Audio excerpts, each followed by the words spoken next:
sudden changes are sweeping over the land. The approaching storm may seem violent and destructive to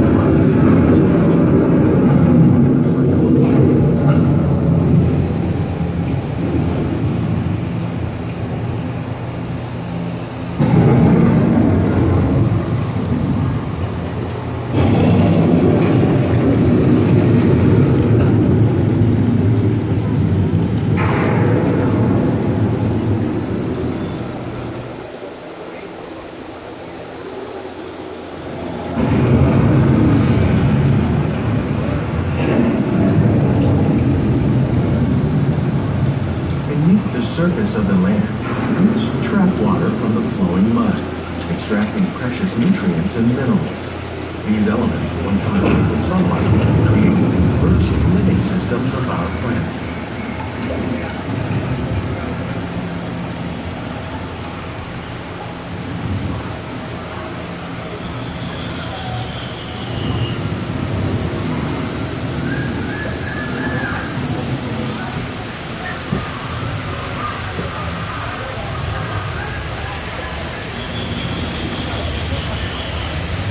One of those living systems is the rainforest, home to the most amazing concentration of life on our planet.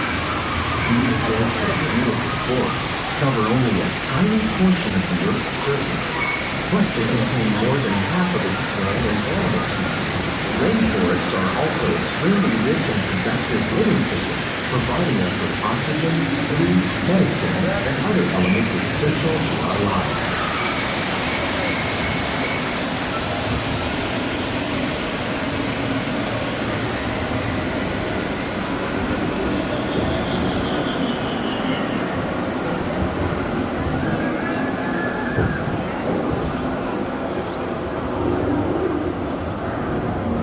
In the desert, nature has created a very different, no less beautiful living system. And while this arid landscape may seem lifeless, it is very much alive. The plants and animals that have learned to survive in these harsh conditions make use of what little water they can find and avoid the scorching rays of the relentless sun. The American prairie once appeared as desolate as the desert, but over time, rainwater and nutrients gradually penetrated the hard surface of this land. Even the hooves of the mighty buffalo helped create the rich soil that would one day become home to the American farm.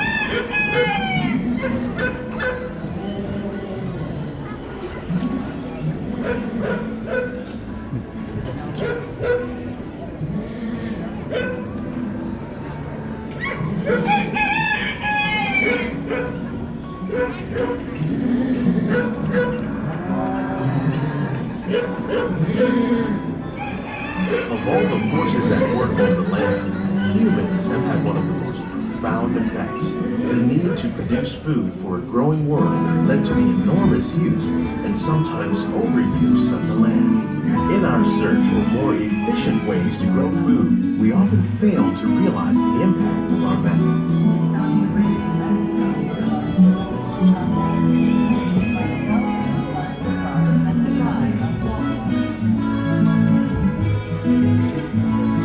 Today, we're learning to live with the land, discovering better ways to grow food that will ensure both human and environmental well-being. In Japan, we're learning that by adding composted leaves and other plant material to our soil, we can reduce the need for fertilizers. In farmlands across America, we're learning that by plowing under vegetation containing natural fertilizers, we can enrich the soil without the use of chemicals. In Saudi Arabia and Mexico, we're learning to produce food on desert seacoasts by developing and planting crops that thrive on salt water.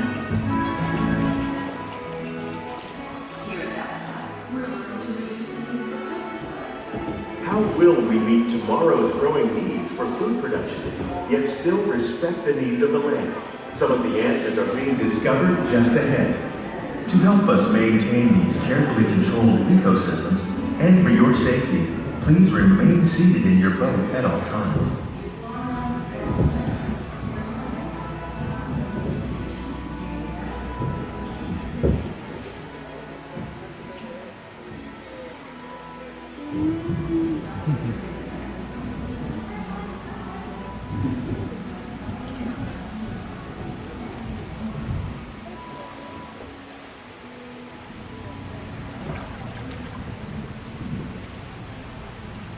Welcome to our living laboratories, where scientists from Epcot and the U.S. Department of Agriculture are exploring innovative ways to produce bountiful harvests now and into the future.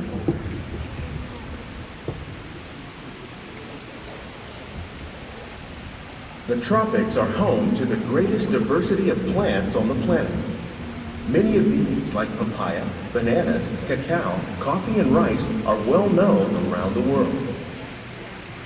These are just a few of the edible plants that have been an important source of nutrition for people living in the tropics. Many are rich in vitamins and minerals, while others are well adapted to growing in less than ideal conditions. Some, like the water lily, thrive in wet, swampy areas and waterways. All parts of this plant, even the flower petals, are edible. The starchy root of the plant has long been used to make flour for baking.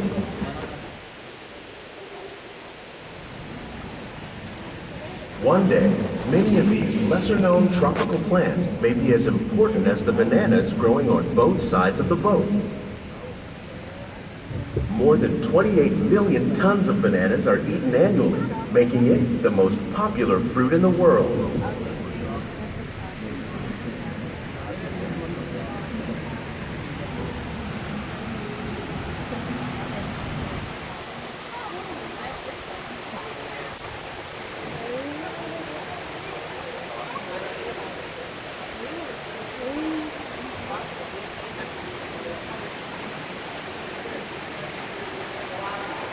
When we mention farming, you probably don't think of fish, but fish farming, or aquaculture, accounts for nearly half of all the seafood consumed globally.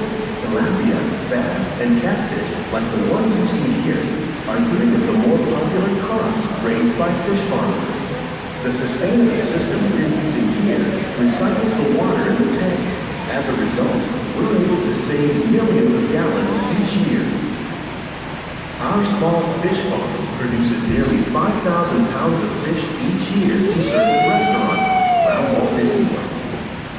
Innovations like this one can play an important role in our efforts to produce bountiful harvests and still protect natural resources. Oh yeah, I see it.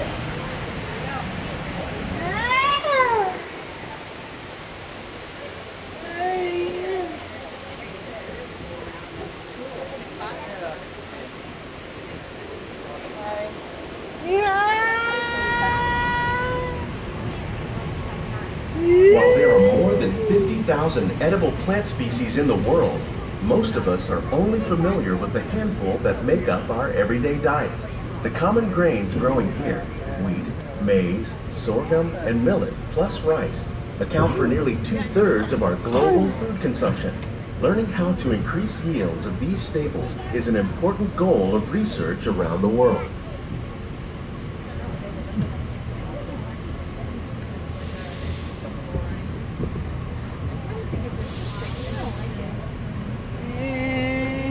These plants are definitely on their way up. Innovative growing techniques like these increase yields while more efficiently using resources like water, fertilizer, and pesticides.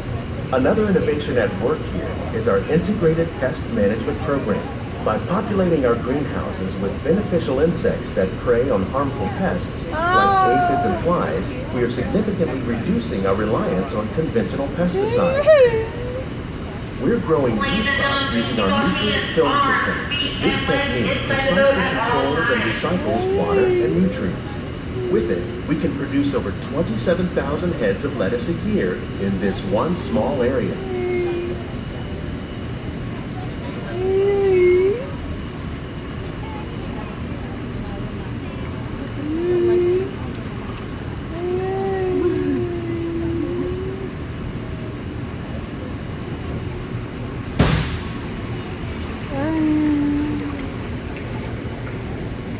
Some of our best ideas have been inspired by nature, like these fruit and vegetable trees. By growing these ground plants vertically, we can increase yields and better control diseases. These crops taste as good as they look. In fact, we serve more than 15 tons of produce from our greenhouses in restaurants here at the land every year.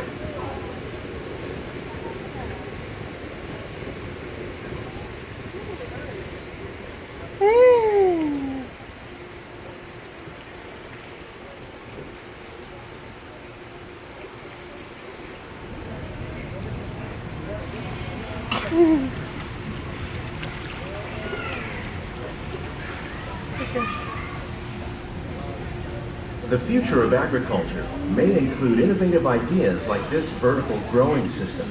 Plants grown in this way use a fraction of the space required by traditional growing methods. That saves water and increases production.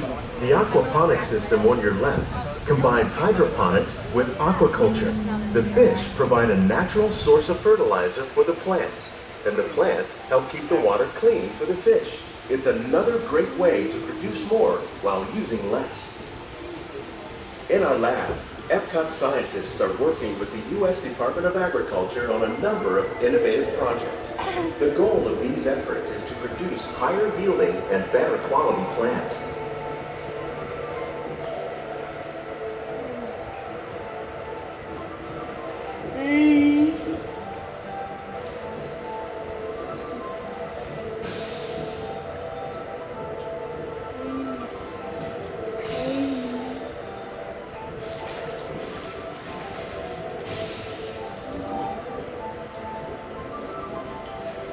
These greenhouses represent just a fraction of the work being done worldwide to produce bountiful harvests for our growing population.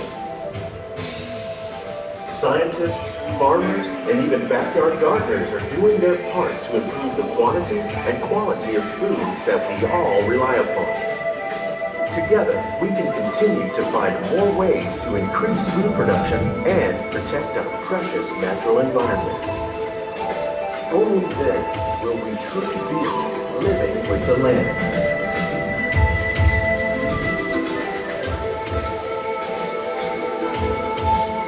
On behalf of Walt Disney World, we hope you've enjoyed this unique journey through our living laboratory. If you'd like a closer look, then check out the behind-the-scenes walking tour. It's a chance for the whole family to get up close and personal with the plants and growing techniques in our laboratory.